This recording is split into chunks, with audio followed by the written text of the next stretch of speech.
It's another shady spot. So what's the secret to scouting Pro Bowl returners? That seems to be all you do. You know what? I guess the first thing I want to say is congratulations to Rashid. It's a great honor for him. Obviously, I think it's extremely well deserved. It's nice to get recognized. The good thing about the Pro Bowl is you really get you get the fan voting, you get the coaches vote, you get the administrators, you get players, you get a little bit of everybody kind of put their 2 cents in. So really, really happy for him. As far as the scouting process goes, I think we've talked about that before. Just, Shaheed's a guy we looked at for a couple of years and just really saw, a really good vision for the player. And we were fortunate to get him, and he's really done the rest. I think the other thing about the Pro Bowl is, and I said this to the guys in the meeting this morning, it's really it's a group honor, in my opinion, because especially for a returner. In this game, you don't do anything by yourself. And, although Shaheed has been dynamic with the ball in his hand, he's got a lot of guys out there, 10 other guys that have been blocking for him. And I know he thanked those guys. And it's a really nice honor for the whole core group. So good for him, and really, really happy for him.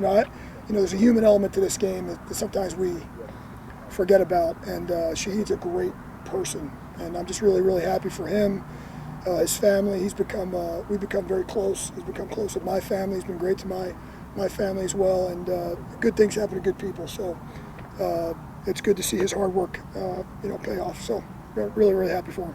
Darren, you were also, I don't know if you saw this NFLPA survey, you were listed among the top 5 special teams coaches in approval rating from your own players. Does that mean something coming from who voted on it? Yeah, it does, to be honest with you. It's really nice to be recognized by the players. We spend an unbelievable amount of time, and I think it's another thing that sometimes gets kind of lost in the shuffle, is we spend an inordinate amount of time with these guys. And so the players have a different perspective on things, I think, maybe different than the public, different than the coaches, different than maybe the front office. So to get recognized by those guys is a tremendous honor. To me, coaching is about teaching.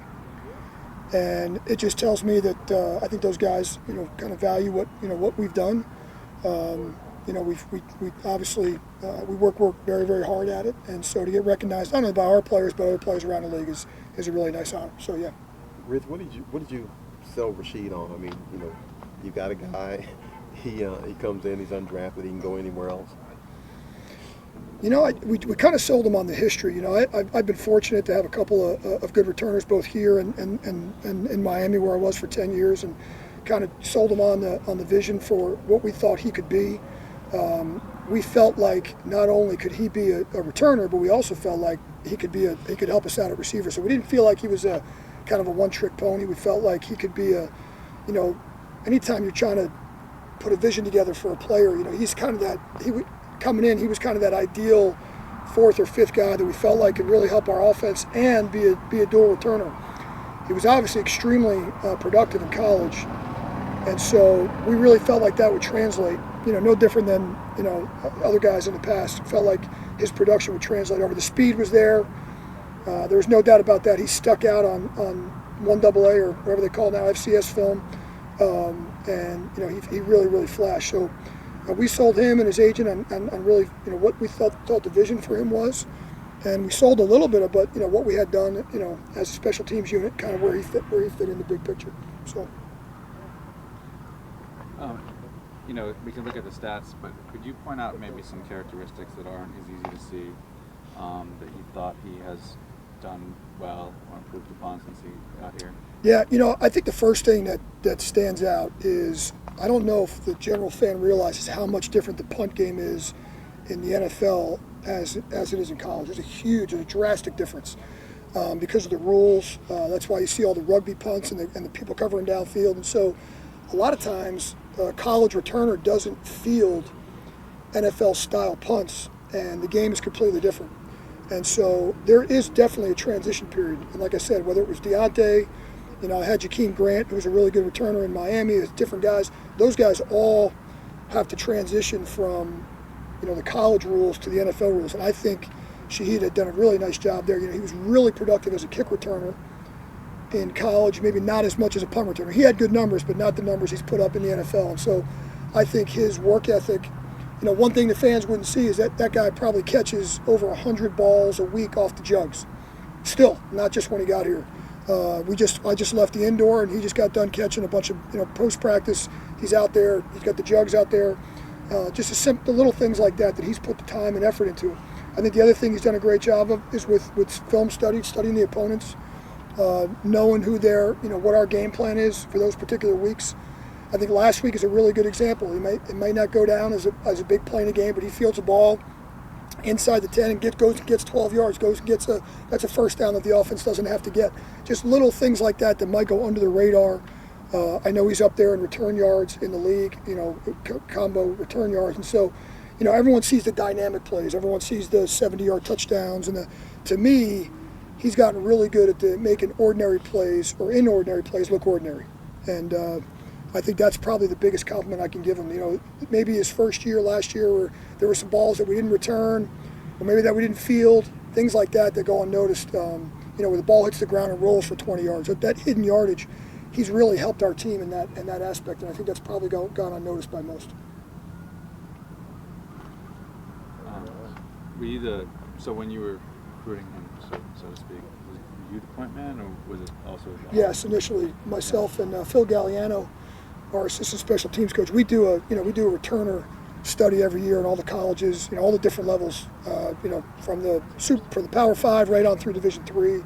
We kind of look at everybody. That's how we kind of unearth Deontay, if you will, and same thing with Shaheed. Now, again, I've told this story before. Shaheed's story is a little bit unique because he decided he had an extra COVID year, so we actually thought he was coming out the year before.